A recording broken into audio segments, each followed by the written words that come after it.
नमस्कार दोस्तों, स्वागत है आपका आपके अपने यूट्यूब चैनल मनप स्टोरीज 2 पर। दोस्तों, ये कहानी है कुछ मुश्किल से 2-4 दिन पुरानी कहानी है। अभी हाल ही फ़िलहाल में ये घटना घटी है कि एक बारात आती है और वो बिना शादी किए ही वापस चली जाती है। तो चलिए इसको स्टार्ट करते हैं। एक लड़की जो अपने माँ-बाप और भाई की लाडली थी, नाम था मेघना। कॉलेज में अपना ग्रेजुएशन पूरा करती है। घर वाले शादी के लिए लड़का ढूँढ रहे हैं। घर वाले बहुत पैसे वाले तो नहीं थे, मगर हर माँ-बाप अपनी बेटी की शादी में अपनी सामर्थ्य से ज़्यादा ही खर्च करने की कोशिश करता है।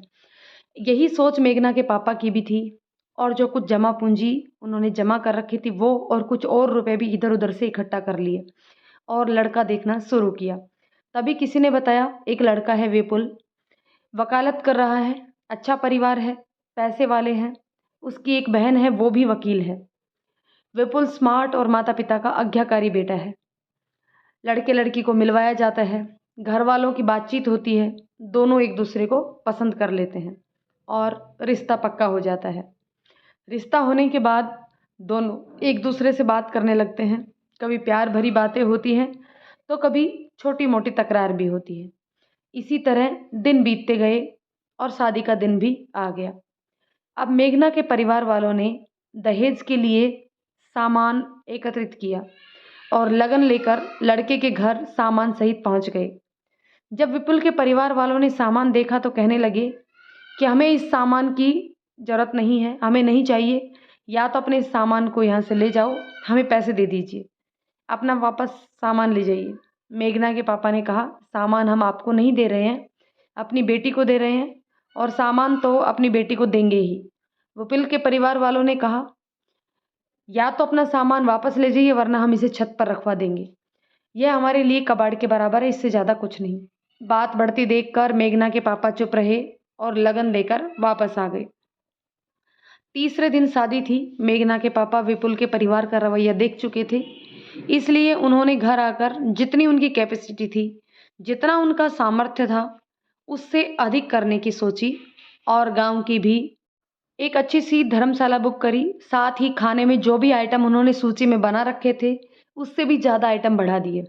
अच्छा सा स्टेज भी लगवा दिया, क्योंकि वो चाहते थे कि अब शादी में कोई भी बखेड़ा ना हो। इसलिए उन्होंने अपनी तरफ से अच्छा करने की कोशिश की। नियत समय पर बारात आ गई।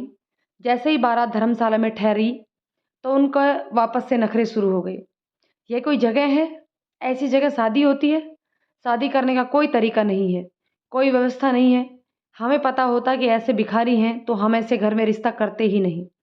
स्टैंडर्ड का खाना भी नहीं है। ये परिवार ही हमारे स्टैंडर्ड का नहीं है।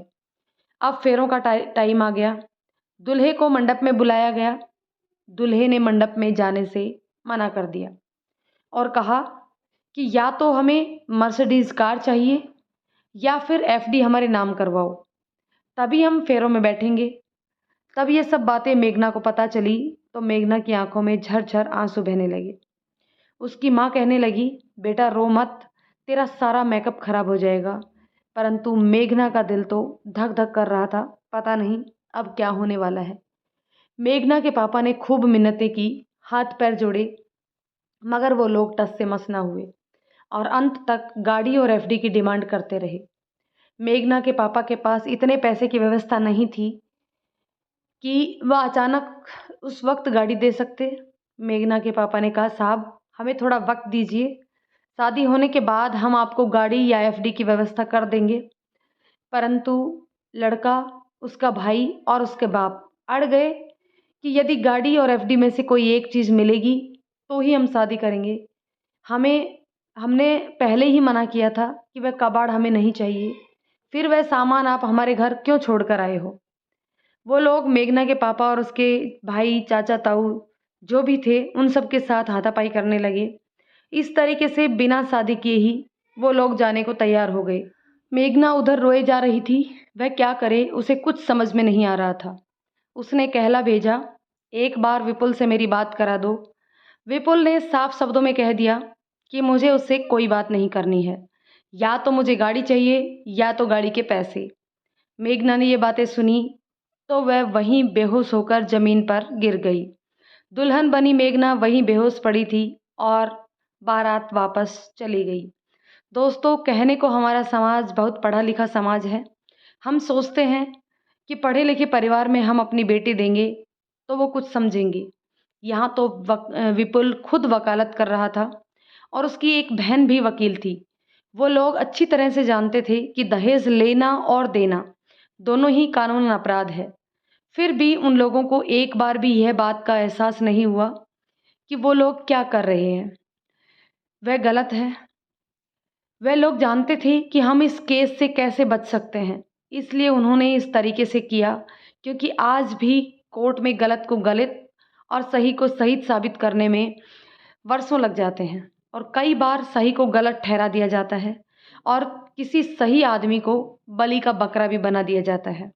शायद उन लोगों को कानून की जानकारी थी और उन्होंने कानून का नाजायज़ फ़ायदा उठाया।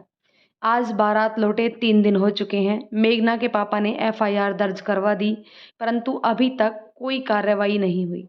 इधर 3 दिन से मेघना भी डिप्रेशन में है। दोस्तों, ये कहानी आपको कैसी लगी कमेंट करके ज़रूर बताइएगा और इस दहेज प्रथा के बारे में आपकी क्या राय है वो भी ज़रूर बताइएगा। तो दोस्तों, मिलते हैं नेक्स्ट वीडियो में। तब तक के लिए धन्यवाद।